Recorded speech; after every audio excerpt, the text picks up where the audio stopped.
Selamat malam semuanya. Senang sekali kali ini sekali lagi kita bisa diberikan kesempatan untuk berbincang-bincang dengan Om Beni.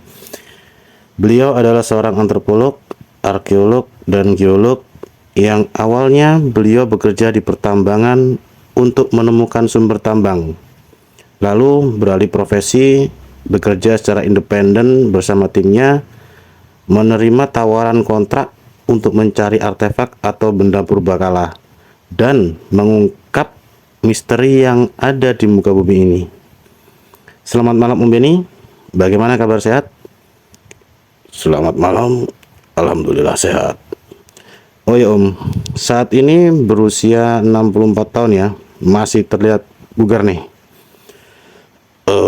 Tahun ini 64 tahun tapi belum waktunya berulang tahun, masuk tahun ke 64. Oke teman-teman, karena terbatasnya waktu dan Om Beni ini barusan datang dan butuh istirahat, kita langsung masuk ke dalam topik saja.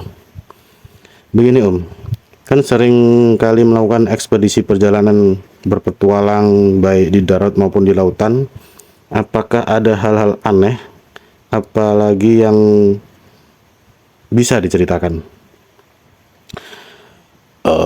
Aneh yang seperti apa ya? Karena apa yang kami alami itu mungkin hal yang biasa bagi kami. Begini, mungkin bertemu dinosaurus, putri duyung misalnya. Hal-hal mitos maksudnya ya. Kalau putri duyung itu sebenarnya biasa buat para pelaut, khususnya nelayan dengan kapal yang tidak terlalu besar. Oh, memang berarti ada ya Om ya? Ada, kan pernah kami bertemu beberapa kali. Pernah nangkap Om? Bukan nangkap ya, tapi bertemu di jarak yang cukup dekat. Nah, itu gimana ceritanya Om? Waktu itu kami sedang berlayar di lautan Pasifik. Di tengah laut, dalam kondisi tertentu, kami harus menurunkan sekoci atau perahu kecil. Dan beberapa dari kami harus menyelam. Saat sekoci diturunkan, kami merasa belum berada di posisi atau lokasi yang tepat. Jadi kami bergerak dan menjauh dari kapal utama, sekitar radius 2 kilo dari kapal. Kami mulai berhenti dan mulai menyelam. Saat itu Om ikut menyelam? Oh, tidak. Saya berada di atas koci bersama 2 orang rekan saya, sedang yang 3 orang turun menyelam. Tiba-tiba dari jarak 10 meter sempat muncul ke permukaan air yang kami kira itu ikan yang cukup besar karena terlihat ekornya. Tak lama ketiga penyelam muncul di permukaan dan memberikan isyarat ada sesuatu di dalam air. Tentunya kami segera sigap dengan peralatan yang ada. Saat itu sedang ekspedisi pencarian apa, Yom? Ya, saat itu kami sedang mencari sesuatu benda, tapi tidak dapat saya sampaikan. Oh, baik Om, bisa dilanjutkan.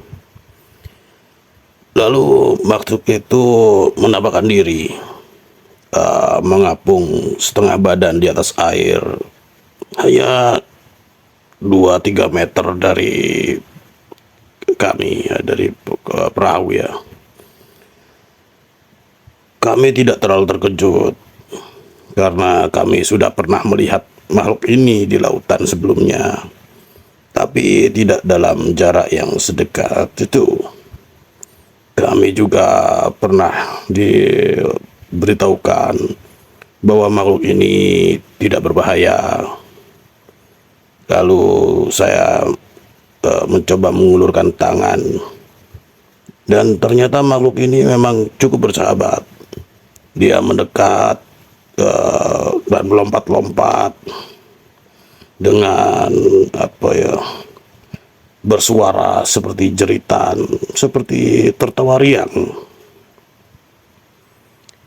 Apakah benar wujudnya separuh atas manusia dan bawahnya itu ikan, Om? Untuk wujudnya, ya memang benar. Saat itu yang kami temui betina. Terlihat dari anatomi tubuhnya, ada payudara. Oh, ada punya payudara? Iya, 2 tangan, berpayudara, dia berambut panjang kecoklatan. Saat mengapung terdiam, tidak melompat-lompat. Makhluk ini berucap tapi dengan bahasa yang tidak dipahami dan lebih sering seperti tertawa. Makhluk ini riang, ya, dan sepertinya suka jika bertemu dengan manusia. Dengan bahasa yang tidak dipahami, maksudnya seperti bahasa suku terasing gitu, Om? Tidak, seperti hewan yang sedang bersuara, bahasa hewan gitu ya. Dan kalau dari apa yang saya perhatikan, makhluk ini menurut saya ya tergolong jenis hewan, bukan manusia. Karena sepertinya tidak berakal seperti manusia. Tapi tentu saja itu hanya analisa ya sementara. Butuh kajian dan penelitian lebih. Tapi kenapa ya, Om, putri duyung sangat jarang ditemui oleh kebanyakan orang yang berada di lautan, bahkan menjadi sebuah mitos? Makhluk ini, putri duyung, bukanlah makhluk mitos atau siluman. Kalau di zaman dulu seringkali nelayan bertemu, tapi di beberapa wilayah atau beberapa nelayan ada yang memiliki kepercayaan bahwa bertemu putri duyung itu membawa sial, jadi mereka dibunuh. Bahkan zaman dulu beredar kabar ya, isu ya, bahwa putri duyung ini ditangkap sama pelaut dan dikawin, tapi dilepas lagi. Tapi itu mungkin hanya isu ya. Dan di zaman modern ini banyak kapal besar dan bermesin besar. Mereka mungkin takut dan menjauh. Mungkin itu yang membuat mereka sulit untuk ditemui. Oh, oke. Jadi itu ya tentang putri duyung yang ya ternyata memang bukan makhluk mitos atau siluman. Oh ya, Om, pernah nggak melakukan ekspedisi pencarian benda yang selain mempunyai nilai historical, tapi juga benda ini punya nilai komersil yang tinggi, bukan logam perunggu tapi terbuat dari emas atau berlian gitu? Pada tahun 1986 kami ada ekspedisi dari sebuah kontrak bersama untuk menemukan pedang yang tentu saja merupakan peninggalan nenek moyang kita dari zaman kerajaan.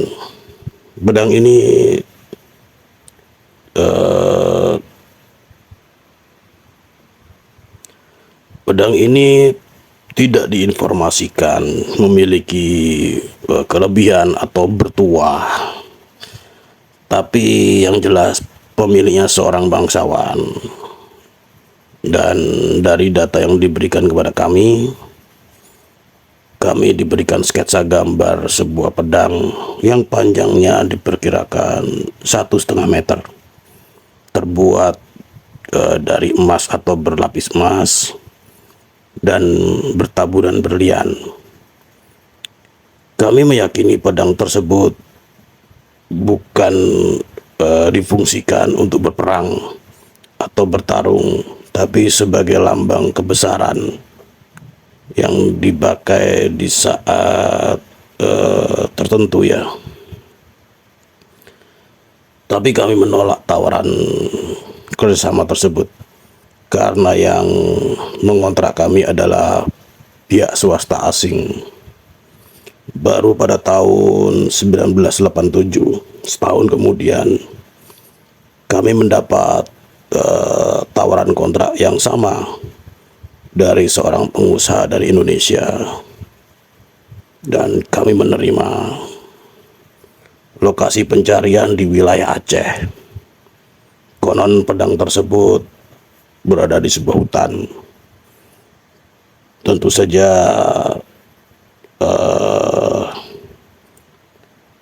kami tidak bisa menyebutkan detail lokasinya ya.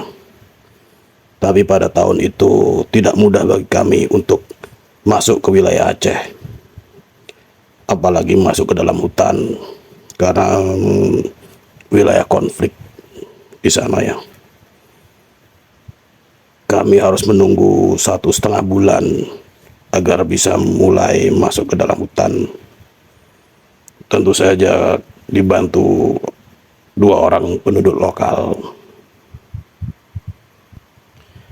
Jumlah tim berapa orang waktu itu?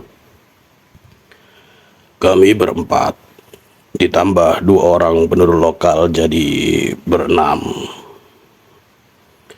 Dan ternyata tidak mudah mengikuti petunjuk dari data yang diberikan kepada kami. Hampir semuanya tidak sesuai dengan keadaan. Seperti apa contohnya, Om? Salah satu contoh petunjuk adalah batu cemberut. Batu cemberut seperti apa, Om ya?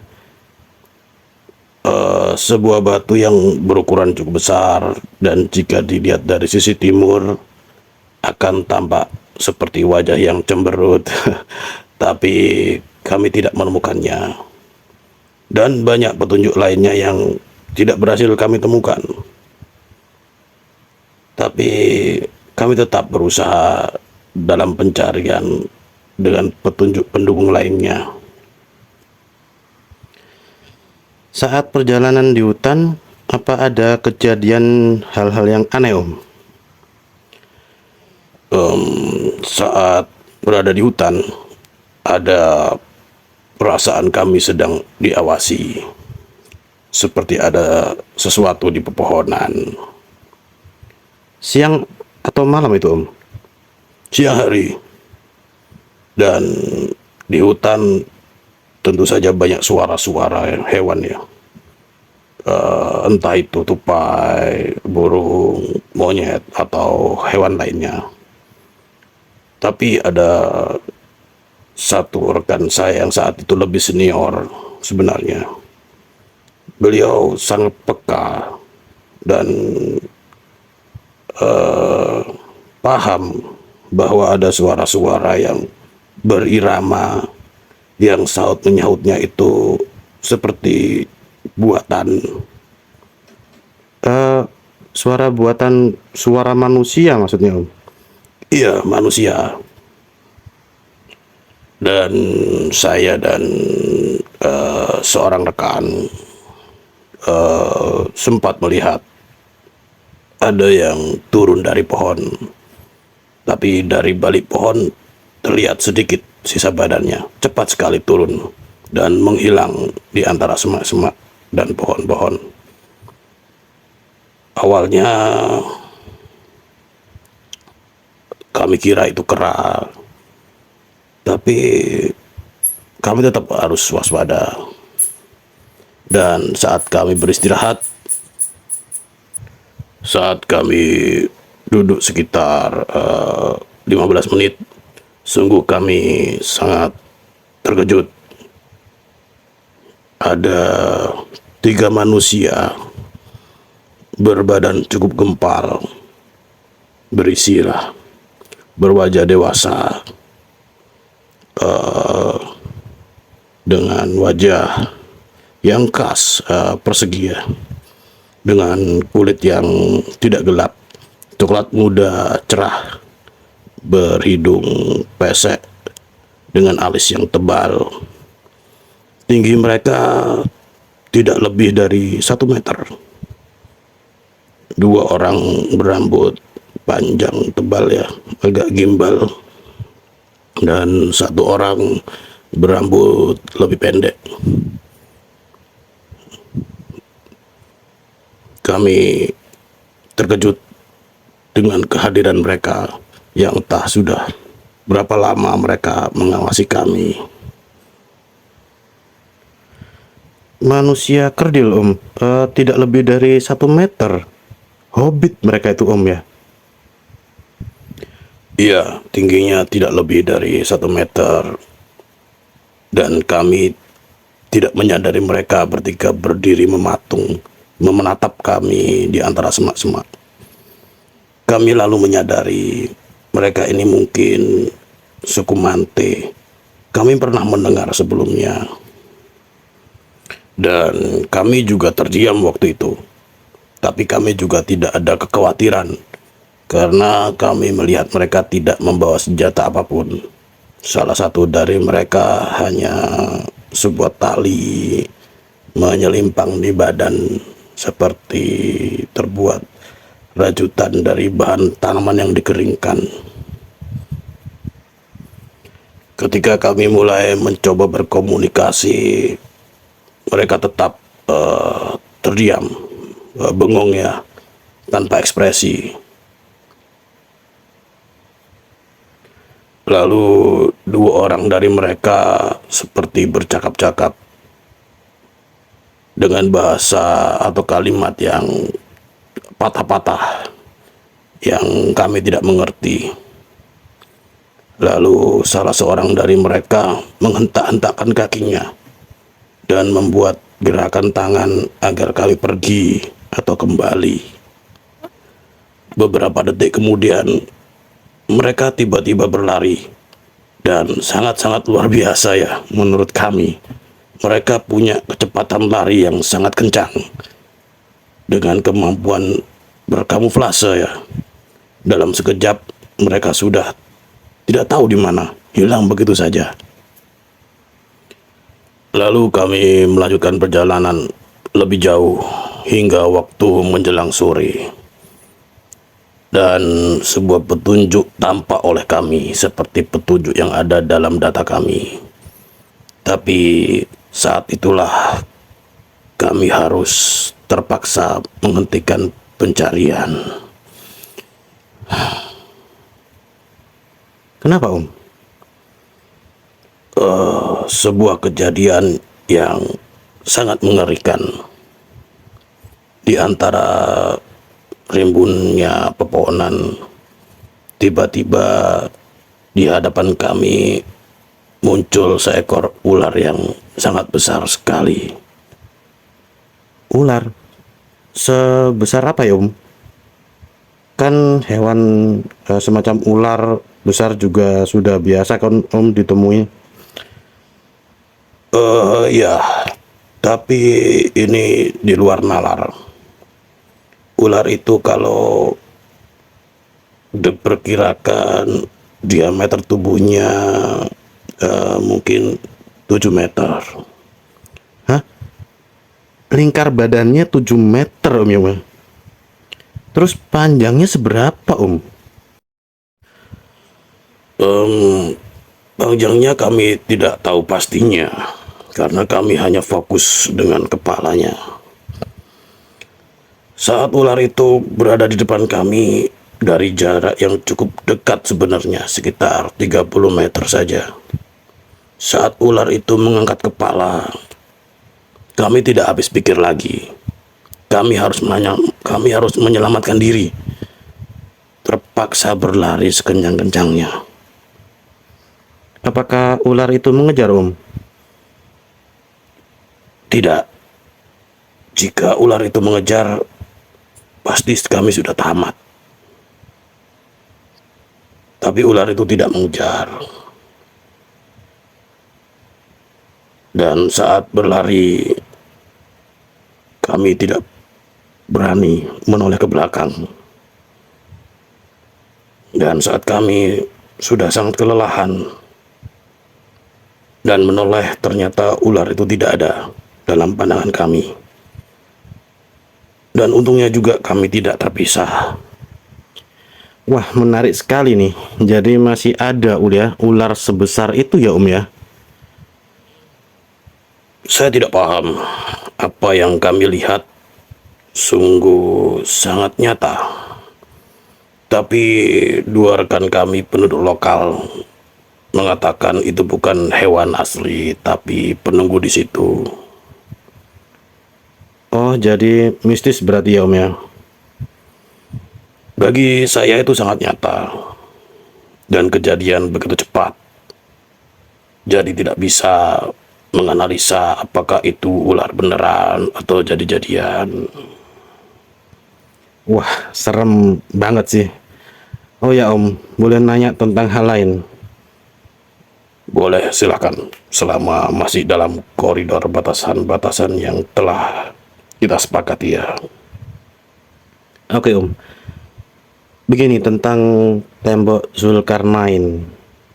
Apa tidak ada tawaran kontrak untuk menemukannya atau sudah pernah mencoba malahan?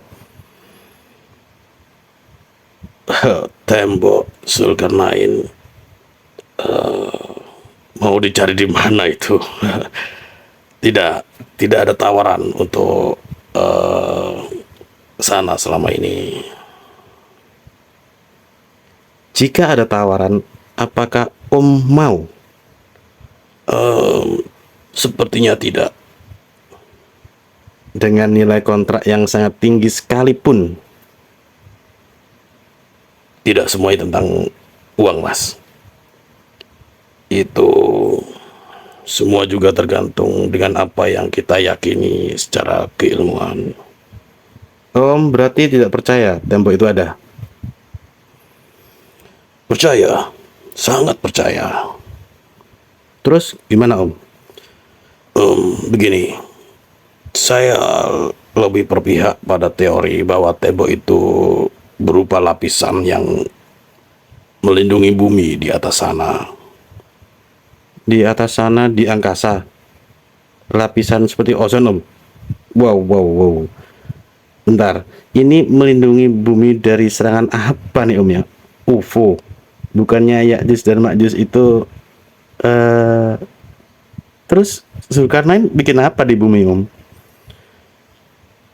Ya, beliau membuat semacam panel-panel dari logam yang tiap panel itu terkoneksi sehingga membuat lapisan pelindung di angkasa. Lalu Ya'juj dan Ma'juj kan dikisahkan nantinya kan datang menyerang. Ya, mereka datang dari angkasa. Dari planet lain. Jadi menurut Om, Ya'juj dan Ma'juj adalah alien. Awalnya mereka penduduk bumi, tapi saat ini mereka tinggal di planet lain. Ya, dan tentu saja sampai saat ini belum terungkap atau terdeteksi di mana. Bisa jadi letaknya di belakang matahari dari posisi bumi ya. Jadi planet mereka tidak pernah tampak dan mataharinya akan sama. Mereka juga dapat penghidupan yang sama. Wait. Zaman dulu bagaimana Om? Ya, mana mungkin. Zaman dulu mereka tinggal di bumi, terus mereka pindah ke planet lain. Naik apa itu Om? Kita kan pernah mengalami kemunduran teknologi ya. Karena berbagai kondisi di bumi, seperti peristiwa Danggalan Sunda zaman es mencair. Teknologi saat itu punah, sedang mereka sudah hijrah ke planet lain sebelum peristiwa itu terjadi. Wah, ini jadi panjang obrolan kita malam ini Om, kalau diterusin pembahasannya ya Om ya. Apa ada fakta yang menunjukkan UFO itu ada Om, dari pengalaman Om sendiri? Banyak, tapi kebanyakan tidak diungkap ya. Kalau saya pribadi sejak usia remaja sudah tertarik dengan hal itu. Pernah ya, suatu kali saat remaja ya, saya berada di daerah Ngawi, Jawa Timur. Langit di malam hari cerah, bintang-bintang bertaburan. Ya, bintang jatuh sudah hal biasa.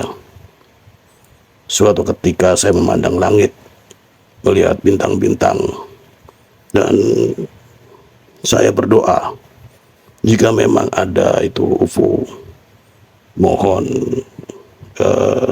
diberikan petunjuk. Saat itu saya entah kenapa fokus pada sebuah bintang yang cukup besar dibanding bintang lainnya dan cukup terang. Cukup lama saya memandangi. Tiba-tiba tapi bintang itu tidak berkelap-kelip seperti lainnya ya. Tiba-tiba bintang itu lenyap